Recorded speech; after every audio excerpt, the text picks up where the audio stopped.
মেঘের কোলে রোদ হেসেছে, বাদল গেছে টুটি। আজ আমাদের ছুটিও ভাই, আজ আমাদের ছুটি। প্রিয় ভিউয়ার্স, কাল থেকে শুরু হচ্ছে পবিত্র ঈদুল আজহার ছুটি। তার মধ্যে সুনামগঞ্জের আবহাওয়া বিভিন্ন রূপ দেখাচ্ছে। সকাল থেকেই মুষলধারে, ইংরেজিতে যাকে বলে ইনটরেন্স, সেইভাবে ক্যাটস অ্যান্ড ডগস একদম মুষলধারে বৃষ্টি হচ্ছিল। কিন্তু কিছুক্ষণ আগে আবার সুনামগঞ্জ শহরে রোদের দেখা মিলেছে। একটা কথা মনে হয়ে গেল, রোদ হচ্ছে, বৃষ্টি হচ্ছে, খ্যাঁকিয়ালের বিয়ে হচ্ছে, সেরকমই একটি পরিবেশ। যে ঈদের দিন কি বৃষ্টি নামবে, কি জানাচ্ছে আবহাওয়া অফিস? দেশের সব বিভাগেই সপ্তাহ জুড়ে বজ্রপাত সহ বৃষ্টি ঝড়ের পূর্বাভাস রয়েছে। বিভিন্ন অঞ্চলে ভারী বর্ষণেরও আভাস দিয়েছে আবহাওয়া অফিস। ঝড় বৃষ্টি বা ভারী বর্ষণের এই প্রবণতা ঈদুল আজহার দিনেও থাকতে পারে বলে জানিয়েছে সংস্থাটি। আবহাওয়া অফিস জানিয়েছে, দেশের সব বিভাগেই চলতি সপ্তাহ জুড়ে অস্থায়ীভাবে দমকা অথবা ঝোড়ো হাওয়া ও বিদ্যুৎ চমকানো সহ হালকা থেকে মাঝারি ধরনের বৃষ্টিপাত এবং বজ্রসহ বৃষ্টিপাত হতে পারে। এ সময় কোথাও কোথাও মাঝারি ধরনের ভারী বৃষ্টিপাত হতে পারে। আগামী বৃহস্পতিবার পবিত্র ঈদুল আজহা উদযাপিত হবে।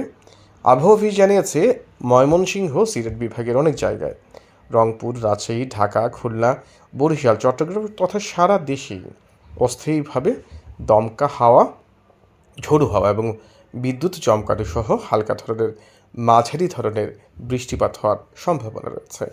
সেই সাথে কোথাও কোথাও ভারী বর্ষণ হতে পারে। এদিকে ঢাকাসহ বিভিন্ন অঞ্চলের উপর বয়ে যাচ্ছে তাপপ্রবাহ। আজ রোববার সন্ধ্যা পর্যন্ত তা অব্যাহত থাকবে। সেই তাপপ্রবাহের খবর কিন্তু গতদিন পর্যন্ত সুনামগঞ্জ ছিল। তবে আবহাওয়া অফিস জানিয়েছে, দু একদিনের মধ্যে সারা দেশের গরম কিছুটা কমতে পারে। এর মধ্যে সোমবার সন্ধ্যা 6টা থেকে 24 ঘন্টা সারা দেশে দিন ও রাতের তাপমাত্রার পার্থক্য খুব একটা হবে না। এরপরের 24 ঘন্টায় তাপমাত্রা কমতে পারে 1 থেকে 2 ডিগ্রি পর্যন্ত।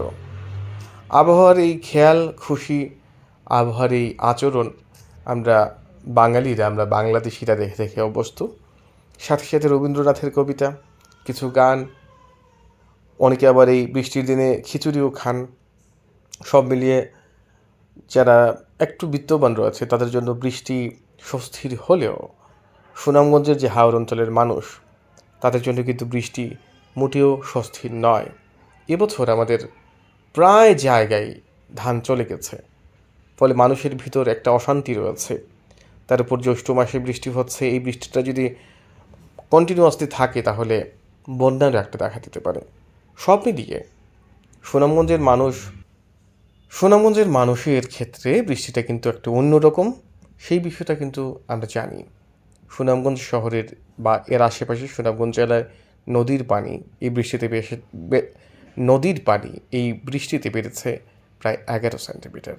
সবাই ভালো থাকুন। ঈদুল আজহার শুভেচ্ছা।